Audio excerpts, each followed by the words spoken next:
আজ আমি আপনাদের সামনে আনব পহেলগাঁওয়ের একটি মানুষের গল্প, এক অনন্য সাহসিকতা ও মানবতার গল্প। এই গল্পটি শুধু একটি পরিবারের নয়, এটা আমাদের সমাজের, আমাদের দেশের, আমাদের সকলের। গল্প বললাম এই জন্যে যে সত্যি এটা গল্পের মতোই। এটা পহেলগামের সেই জঙ্গি হামলার সময় ঘটে যাওয়া একটি সত্যি ঘটনা, যেখানে ঘৃণা নয়, ভালোবাসা এবং মানবতাই জয়ী হয়েছে। আর এটা সামনে এনেছে ইন্ডিয়ান এক্সপ্রেস সংবাদপত্র, যেটা পড়ার পর আমার মনে হলো গল্পটা আপনাদের সঙ্গে শেয়ার করা দরকার। আপনাদেরও ঠিক তাই মনে হবে।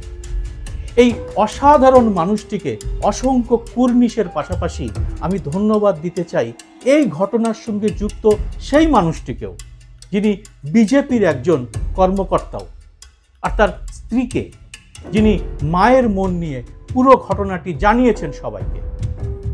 আমার অনুরোধ, এই গল্পটি আপনারা ঘরে ঘরে পৌঁছে দিন, কারণ আজকের বিভাজনের এই সময় এই সত্যিটাও ছড়িয়ে দেওয়া আমাদের সকলের দায়িত্ব।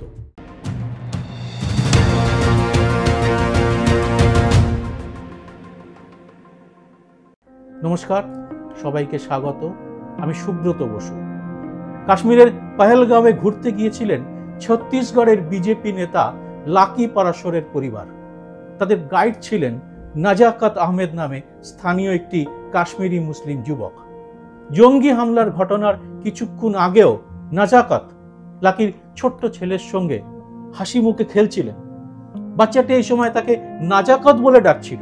লাকি তার ছেলেকে বলেছিলেন নাজাকাতকে নাজাকাত চাচা বলে ডাকতে। পরিবেশটা খুব সুন্দর ছিল, কিন্তু মাত্র 5 মিনিট পরেই শান্ত এই পরিবেশটা হঠাৎই বদলে যায়। শুরু হয় গুলির শব্দ, চিৎকার, চারপাশে মৃত্যুর হাহাকার। লাকি তখন নাজাকাতকে বলেন, ভাই, আমার যা হয় হোক, আমার বাচ্চাটার যেন কিছু না হয়।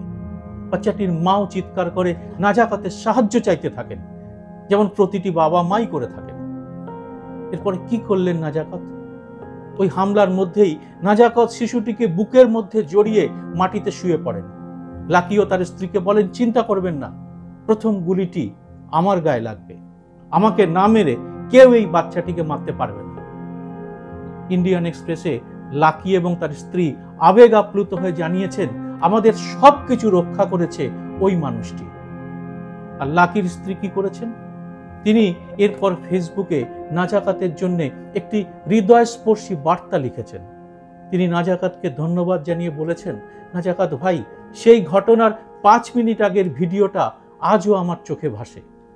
আপনি আমার ছেলের সাথে খেলছিলেন, সব স্বাভাবিক ছিল, তারপর হঠাৎই সেই হামলা, গুলির শব্দ, আর তার মাঝে আপনার সাহসই আমাদের সবাইকে বাঁচিয়েছে। আপনি শুধু আমাদের প্রাণই নয়, আমাদের পুরো পৃথিবী বাঁচিয়েছেন। এই দিন আমি কোনোদিন ভুলতে পারবো না। এই গল্পটা এই কারণেই তুলে আনলাম, আমাদের এখানে কত মানুষ এখন কত রকম বিদ্বেষের কথা বলছেন। বিশেষ করে কিছু টিভি চ্যানেল যেভাবে বিদ্বেষ বীজ ছড়াচ্ছে, তাতে মনে হচ্ছে মুসলমান মানেই যেন আতঙ্কবাদী। আমার প্রশ্ন, পাক জঙ্গিদের কে মুসলমান বলেছে? তাহলে নাজাকাত বা পহেলগামের ঘোড়া চালক আদিল হোসেনরা কি? তারা শুধু মানুষের মতো মানুষই নন, তারাই সাচ্চা মুসলমান।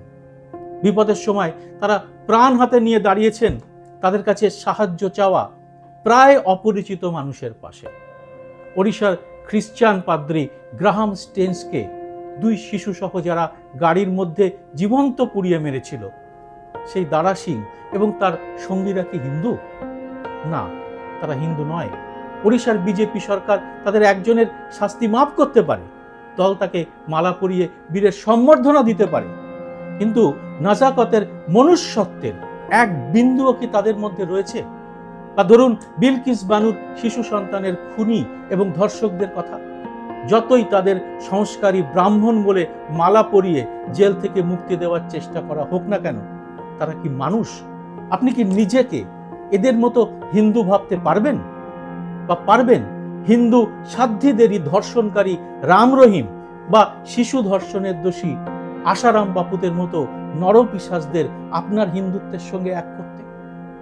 চৈতন্য, রামকৃষ্ণ, বিবেকানন্দের সঙ্গে এদের এক আসনে বসাতে? গ্রাহাম স্টেইনস বা তার শিশুপুত্রের নৃশংস হত্যাকাণ্ডের পরে তো খ্রিস্টানরা তাদের দেশের হিন্দুদের বিরুদ্ধে একই কথা বলতে পারত। কই, তারা তো তা করেনি। বরং কিছুদিন আগেও একজন ব্রিটিশ হিন্দুকে ইংল্যান্ডের প্রধানমন্ত্রীর পদেও আমরা দেখেছি। একইভাবে বলা যায়, পাক সন্ত্রাসবাদী আর ভারতের মুসলমান কি এক?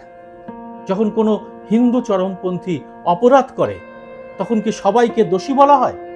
তাহলে ভারতের মুসলমানদের কেন এভাবে দোষারোপ করা হবে?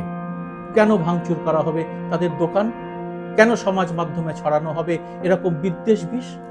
বিশেষজ্ঞরা বলছেন এই হামলা পাকিস্তানের সেনাবাহিনী এবং ISI ষড়যন্ত্র। কাশ্মীরের পর্যটন, দেশের ঐক্য সবই তাদের চোখে বিঁধছিল।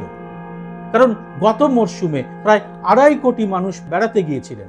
এবছর আরো বেশি, মানে প্রায় 3 কোটি পর্যটক পেতে পারত কাশ্মীর।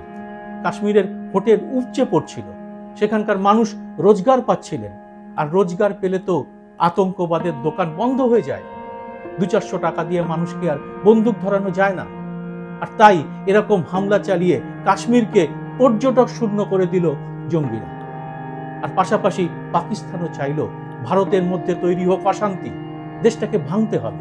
ভাইয়ে ভাইয়ে লড়াই হলে তো সব থেকে বেশি লাভ তাদের। আর এখানেও বেশ কিছু মানুষ না বুঝেই এই ফাঁদে পা দিয়েছিল। আগ্রায় এক মুসলিম যুবককে মারার ঘটনাও ঘটেছে। আরো অনেক জায়গা থেকে এরকম ছোটখাটো ঘটনার খবর আসছে। কাশ্মীরি ছাত্রদের উপর নির্যাতন করা হচ্ছে। আর TRP বাড়ানোর জন্য তাতে উস্কানি দিচ্ছে এক শ্রেণীর টিভি মিডিয়া। দিনরাত তারা হিন্দু মুসলমান ন্যারেটিভ ছড়াচ্ছে। যারা ওখানে মারা গেছেন তাদের প্রতি আমার আপনার আবেগকে নিয়ে তারা খেলা করছে।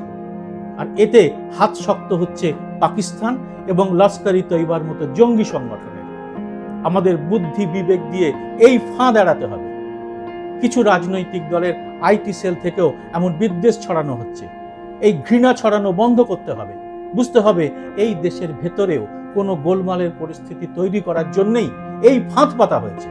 পাকিস্তানের সন্ত্রাসবাদের বিরুদ্ধে আমরা হিন্দু, মুসলমান, শিখ, খ্রিস্টান সবাই রুখে দাঁড়িয়েছি।